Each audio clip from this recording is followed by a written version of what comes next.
তোমাদের যাদের নামাজ পড়তে কষ্ট হয়, পড়তে ইচ্ছা করে না, আর তোমাদের আম্মুরা বকাঝকা করে এবং বলে ওঠো নামাজ পড়ো, তোমরা এখন ছুটিতে আছো, এখন তো কোনো অজুহাত নেই, যাও মসজিদে যাও, তোমরা তখন অনিচ্ছা সত্ত্বেও উঠো আর মনে মনে বলো আম্মা আপনি একটু থামতে পারবেন, খুবই বিরক্তিকর। এমনকি যখন নামাজে দাঁড়াও আল্লাহু আকবার বলে চোখ এদিক ওদিক ঘোরাতে থাকো, তোমরা এটাই করো। এখন পিতামাতাদের উদ্দেশ্যে কিছু কথা বলছি। যদি আপনার বাচ্চাদের জোর করে নামাজ পড়ান, চাপ প্রয়োগ করে নামাজ পড়ান, বকাঝকা করে নামাজ পড়ান, তখন তারা হয়তো কোনো মতে নামাজ পড়ে, আর তাদের বয়স 13, 14, 15, তাদের নামাজ পড়া দেখে আপনার হয়তো ভালো লাগে, কিন্তু তারা তো নামাজ উপভোগ করে না। আর এই ধর্ম আসলে বাহ্যিক ধার্মিকতা নিয়ে নয়, এই ধর্মের মূল নির্যাস হলো অন্তরের ধার্মিকতা। তাই দৃষ্টিনন্দন কোন একটি কাজ আমার চোখের সামনে হচ্ছে বলেই যে আমরা আমাদের বাচ্চাদেরকে দিয়ে ভালো কিছু অর্জন করে ফেলেছি তা কিন্তু নয়। এক দৃষ্টিতে এটা ভালো, কিন্তু এটা তো কৃত্রিম, এটা বাহ্যিক। যেন সুন্দর একটা গাছ, কিন্তু ভিতরটা ফাঁকা।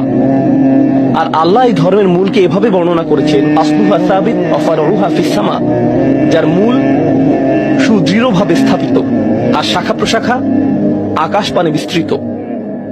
যখন কোনো মানুষ নামাজ নিয়ে অলসতা করে, আমি 3-4 বছরের বাচ্চা সম্পর্কে কথা বলছি না, এবং আমি 6 বছরের কাউকে নিয়েও কথা বলছি না। আমি এমন বাচ্চাদের নিয়ে কথা বলছি যারা এখন বুদ্ধি সম্পন্ন, বাবা পুত্র বা কন্যা মিলে একই লেভেলের ভিডিও গেম খেলতে পারে, তারা একই ধরনের টিভি শো দেখতে পারে, তারা এমন একটি লেভেলে পৌঁছে গেছে যে তারা এখন উচ্চ স্তরের বিষয়গুলো হৃদয়ঙ্গম করতে পারে।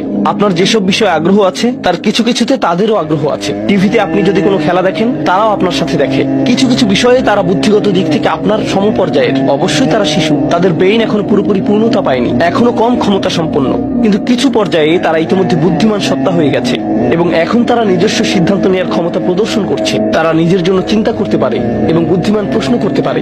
অতএব নবীন কিশোর কিশোরীরা, তোমরা যারা শ্রোতাদের মধ্যে বসে আছো, তোমাদের শিশু হিসেবে সম্বোধন করছি না, আমি তোমাদের কিশোর কিশোরী হিসেবে সম্বোধন করছি। মনে করো তোমাদের বাবা তোমাদের সাথে কথা বলছে, বা তোমাদের মা তোমাদের সাথে এই খুতবায় কথা বলছে। আমি ধরে নিচ্ছি যে আমি আমার নিজের সন্তানদের সাথে কথা বলছি এই খুতবায়, আমি মিম্বারে না, আমি বাসায় বসে আমার বাচ্চার সাথে কথা বলছি। তখন আমি কিভাবে তাদেরকে নামাজ পড়তে বলবো? প্রথম যে বিষয়টা বলে আমি কথা শুরু করতে যাচ্ছি তা হলো, প্রিয় সন্তান, এমন একটি সময় ছিল যখন আমি তোমার কথা জানতাম না, তোমার সাথে আমার কোনো সম্পর্ক ছিল না, তোমার কোনো অস্তিত্ব ছিল না, আমি তোমার ব্যাপারে কোনো পরোয়া করতাম না, তোমার কথা কখনো চিন্তা করতাম না, তুমি আমার নিকট কিছুই ছিলে না। লাম ইয়াকুন শাইআম মাযকুরা। কোরআন বলছে মানুষের জীবনে এমন একটা সময় ছিল যখন কেউ তাকে স্মরণ করতো না, একেবারেই না।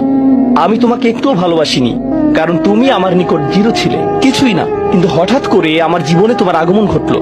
এমনকি যখন আমি জানতে পারলাম যে তোমার মা তোমার জন্ম দিবে, যখন সে তার পেটের মধ্যে তোমাকে বহন করে চলছিল, এমনকি তোমার মাও ভাবতো কেমন হবে আমার সন্তানটা, কিন্তু আমার কোনো ধারণাই ছিল না, আমার কাছে কোনো